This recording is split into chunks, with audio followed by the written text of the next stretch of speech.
Been a while since I did a video. I've been dealing with some stuff. But we are back building again this weekend. The kitchen got finished. Here's some photographs of it. One of the builders wasn't happy being filmed, so we didn't do that. But here's some footage of it start to finish. So that's done.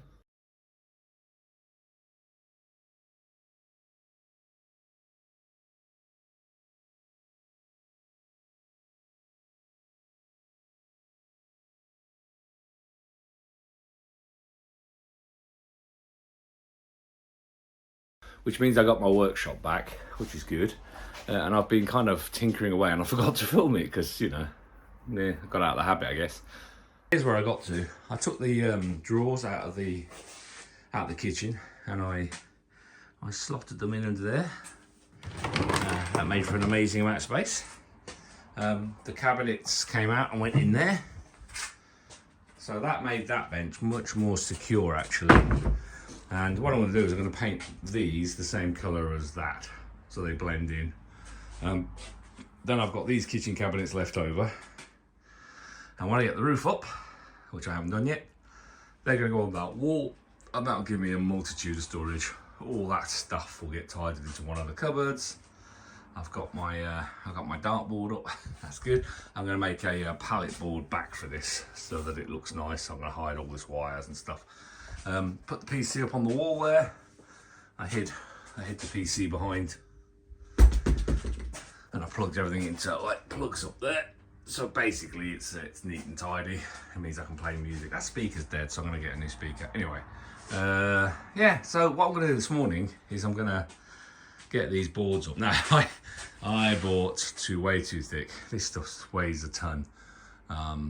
But I guess once it's up, and then I'll be able to hang anything off it I want, because this is pretty solid wood round. So if these are screwed in hard, then that'll give me thick wood to screw into, I guess.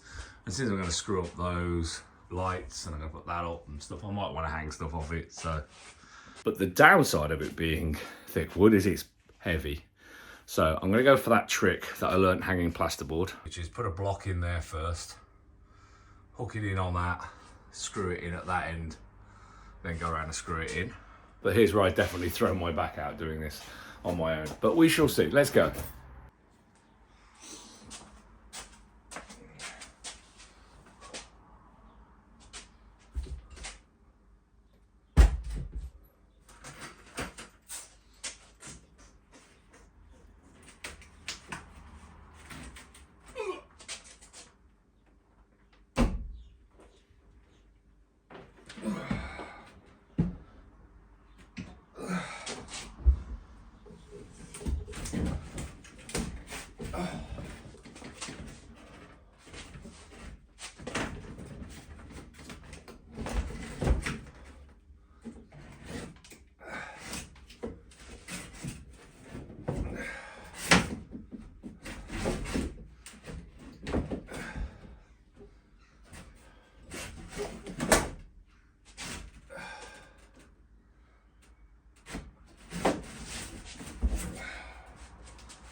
The conclusion on that is that ain't gonna happen. Those boards are too heavy.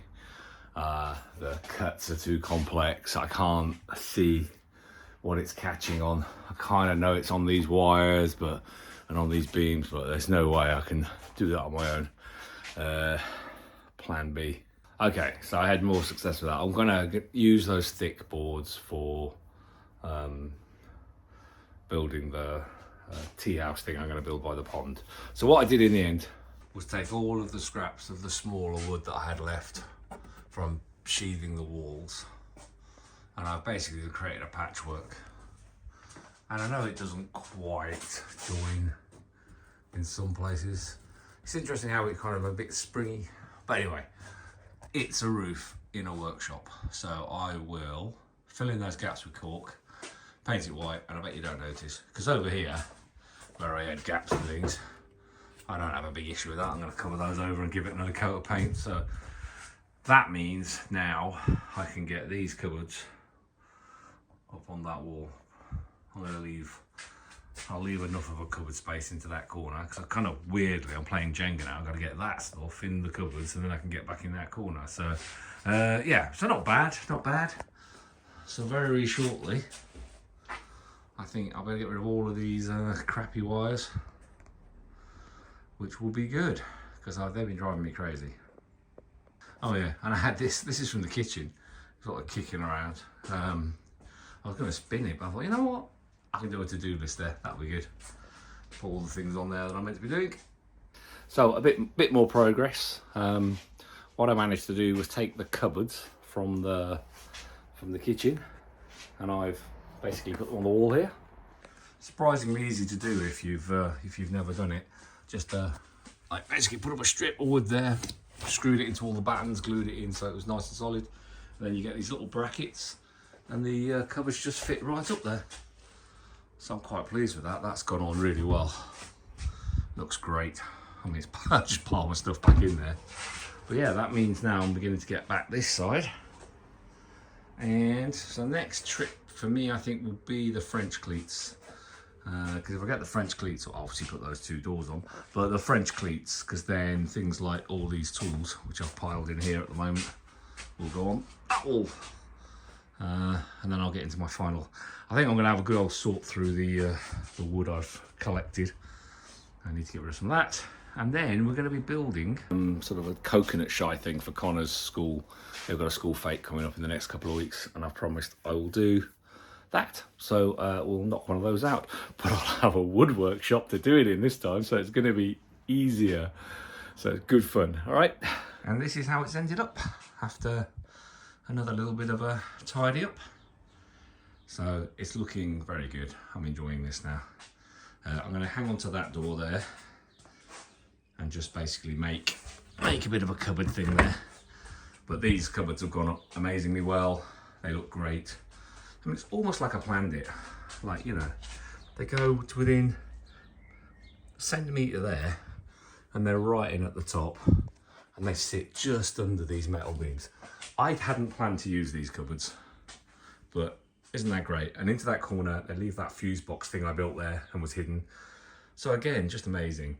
I could have planned it like that, but I'm not going to take the credit. Onwards to the French cleats.